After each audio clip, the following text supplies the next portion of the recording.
We're going to take a moment now and look at the next three modules combined together, because they have in effect many things that coordinate between them, and I want to emphasize a little bit on each one as we go through it. Here we're going to be talking about a very, very important subject, and that is the nutritional content and nutritional labeling of many retail products that are out there, obviously food products. Many of our students are very much unaware of the nutritional values or lack of nutritional values of some of the products they buy. And again, within marketplace literacy, it's not exactly the perfect environment to try to teach a nutritional class. However, there are some very, very good and very important components about understanding nutrition labels that we can bring to bear for our students that will be very, very important to them. At this time, we also talk about the idea of unit price. Once again, reinforcing that lesson that we started all the way back when we were talking about portion sizes. That for a given unit price, we can judge what the actual value of the product we're trying to buy is. Unit price gives us that insight into what's the best value for my money and for my dollar or for my lira, for my pound, for my guilder. Any of those things we can talk about this idea of unit price. And in this case, I'm going to speak specifically about how it attends to the idea of the North American market. First of all, the nutrition labels. Nutrition labels have become much simpler and easier to understand over time. The federal government here in the United States requires almost every food product to have a nutritional label placed upon it. And it gives us an idea about some very, very important health components to that material. First of all, how much fat is in the material. And what we mean by fat is, not does it make you fat, but how much actual soluble fats are contained within the serving size that's going to be judged by the nutrition label. Many other things are included there too. How much salt or sodium is included? Are there specific vitamin requirements that are there that could be utilized or the consumer needs to know about? Is there a certain caloric value for that? How many calories? In other words, how much food energy is available to us in that particular serving size? And this is the point where you can ask people, again, your students in your audience, about their particular dietary needs or concerns. By the way, would you be on are you diabetic? You can't necessarily ask the question, are you diabetic? But the question is, if you were diabetic, what would be important about this label to you? Oh, the amount of glucose that's contained in a certain serving size. The amount of carbohydrates. Oh, yes, those are very important things. Well, let's look at the label and see if we can understand what that means. People with fat restrictions or may have heart disease or other ailments of the circulatory system. The amount of saturated fats in a particular serving size or product could be very important to them. So again, we take the opportunity to examine the nutrition label and make some very relative judgments about them. Is something with higher fat or lower fat better for you? Is something with very high sodium or lower sodium better for you? And we make those judgments. And obviously those ideas are that something with lower fat and lower sodium is going to be more healthy for you. So this is a place where we just touch on that fabric. And again, if you need to go deeper, you obviously can. But once again, I will tell you, we are not a nutritional training class. So we want to treat this precisely, but again, not too much time on it. Let the individual get the knowledge they need to understand those basic things and then move on. In my experience, this next item, the idea of unit price, is one that I have more trouble conveying to my students than almost anything else.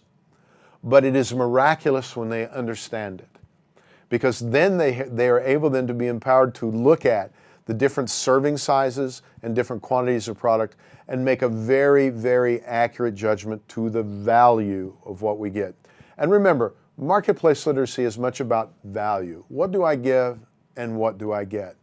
And in this case, we really put numbers to that idea. Let me give you an example.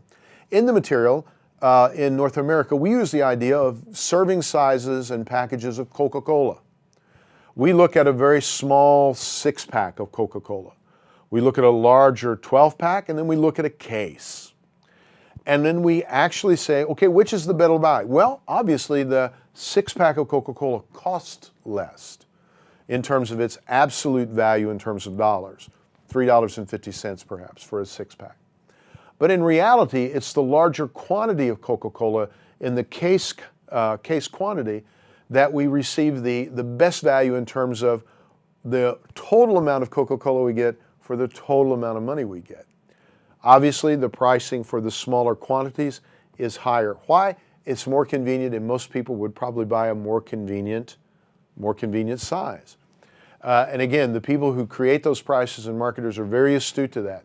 They know for a fact that many times we're going to walk in and only buy a very small thing. We also use the example of the purchase of milk in the North American model for marketplace literacy.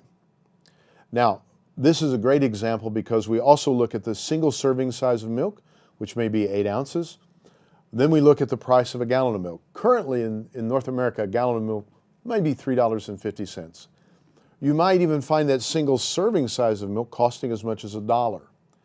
So if we were to compare the volume of milk we get for the $1 and the volume of milk that we are attempting to buy in a gallon, we'd notice that the gallon of milk, if priced at the same rate the single serving size of 8 ounces would be, might cost us as much as $16. We use this example to help our students understand the difference between the sizes of products that they're buying, the costs associated with them, and how, again, that many times marketers use value pricing to actually get more money from us for the convenience and the size of a smaller serving size. For you, and in terms of the training that you're trying to do, the idea of unit price can really play home here because, again, it gives us a per ounce cost of the cost in the 8 ounces of milk in the single serving and the 144 ounces in the gallon of milk. By letting your students examine those differences and playing with just a little bit of math, if they can, they'll very quickly understand that looking at the unit price, the amount per ounce might be something as low as 15 to 16 cents per ounce, gives them the key that they need to make the best value purchase for their needs. We bring that back to the idea of Coca-Cola one more time. What is the best value? Well, in the example that we bring to bear with the what's in the manual, the larger quantity of Coca-Cola has the lowest per unit cost in terms of price per ounce. And so your students can very quickly start getting the hang of looking at unit prices. We also exemplify some opportunities within the store to examine unit prices. Many stores, especially some of our large big box stores, give an indication of the unit price of the particular product. Milk, cereals, oils, cooking oils, dry goods, all of these have a per unit price sticker on most of our large commercial stores that we go in, the larger big box stores. So again, it's a great opportunity for you to give this key learning to your students so they too can provide savings for themselves. And once again, ask the question, what would you do with the money that you saved? Now, let's look at the last component in this module.